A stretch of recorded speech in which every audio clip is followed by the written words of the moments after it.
Assalamualaikum warahmatullahi wabarakatuh. Salam sejahtera untuk kita semua. Om Swastiastu, Namo Buddhaya, salam kebajikan. Halo semuanya, perkenalkan saya Natri dan hari ini kita kedatangan salah satu ASN berakhlak yang akan membahas isu yang sedang hangat di dunia pendidikan. Langsung saja kita panggil ada Ibu Elizabeth Ria. Halo Ibu Elizabeth Ria. Halo Ibu Natri dan halo semua ASN berakhlak dimanapun berada. Semoga kita selalu dilimpahi kesehatan dan kemampuan untuk menjalankan kewajiban kita sebagai ASN berakhlak ya. Semangat untuk kita semua. Wah, energinya nular ini Bu sampai sini dan saya ikut apa ya merasakan semangat begitu Bu, terutama karena isu yang akan kita bahas kali ini isu yang lagi hangat nih. Dan apalagi isu ini sangat lekat dengan dunia pendidikan begitu ya, mengenai kasus suap yang dilakukan oleh rektor salah satu Oh, universitas. Nah, hal ini memunculkan pertanyaan ini di benak saya, Bu. Apakah core value ASN khususnya dengan tagline berakhlak ini nyata adanya ya, Bu? Ah, oke, saya memahami sih kalau misalnya Bu Natri dan juga saya rasa banyak orang lain di luar sana gitu ya, itu mulai mempertanyakan apakah memang ASN itu menghidupi core values berakhlak atau jargon core values berakhlak itu ya hanya sebatas jargon saja yang tidak ada implementasinya gitu. Nah, kasus yang sempat Ibu mention tadi itu memang kasus salah satu contoh kasus yang mana melanggar salah satu core values ASN, yaitu akuntabel. Akuntabel itu artinya seharusnya seorang ASN itu tidak menyalahgunakan wewenang jabatannya seperti itu. Tetapi yang dilakukan oleh salah satu rektor di salah satu universitas itu menyalahgunakan jabatannya sehingga dia akibat perbuatannya dia merugikan banyak pihak seperti itu. Ini sungguh disayangkan bahwa kasus ini terjadi di lingkungan Kementerian Pendidikan dan Kebudayaan. Oke, baik Bu. Sering kita dengar banyak sekali kasus serupa ya Bu. Tidak hanya di dunia pendidikan, tapi dalam Hmm. dunia lain pun seperti kayak em, ekonomi maupun berbagai public service lainnya dalam skala besar maupun skala kecil. Nah, saya jadi penasaran dengan apa yang disampaikan oleh Bu Ria tadi tentang akuntabel. Nah, kalau menurut Ibu, akuntabel itu sulit diperjuangkan kah, Bu? Oke, sebenarnya tidak ya. Semua itu kembali ke diri kita masing-masing. Kalau dalam bidang studi akuntansi, kita itu mengenal apa yang disebut dengan fraud triangle atau segitiga penyebab terjadinya kejahatan atau kecurangan. Apa saja itu? Ada tiga, yaitu tekanan, lalu kesempatan, dan rasionalisasi. Nah, sebagai ASN, kita juga mungkin tahu bahwa peluang untuk melakukan kecurangan seperti itu terbuka lebar ya.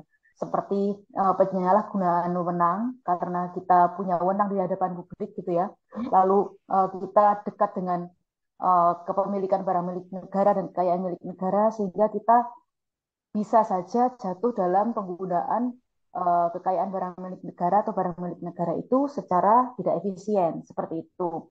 Apalagi ada salah satu dari fraud triangle yaitu rasionalisasi bahwa mungkin rekan kerja kita juga semuanya sama-sama kok melakukan kejahatan yang sama seperti itu.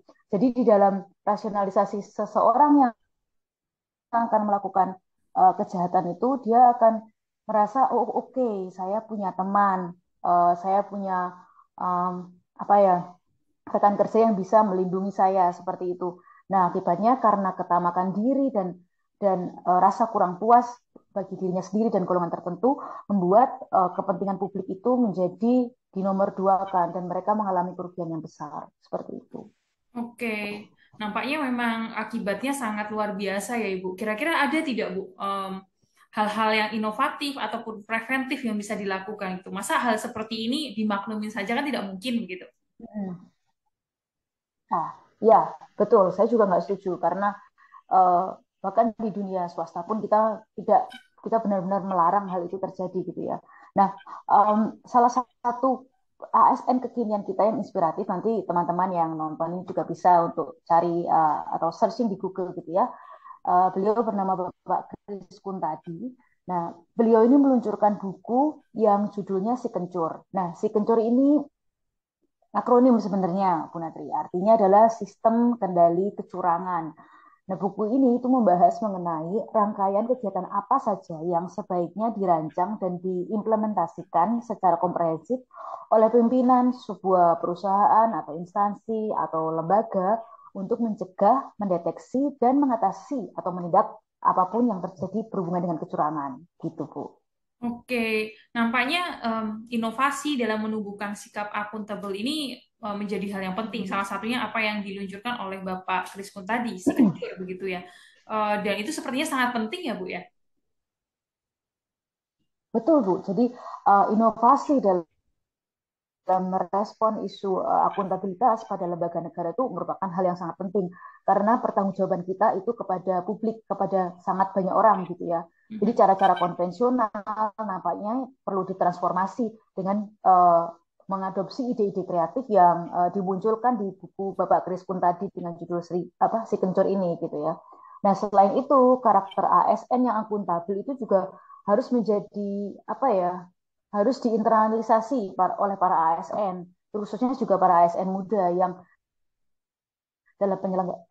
tugasnya adalah memberikan atau menyelenggarakan layanan kepada masyarakat seperti itu.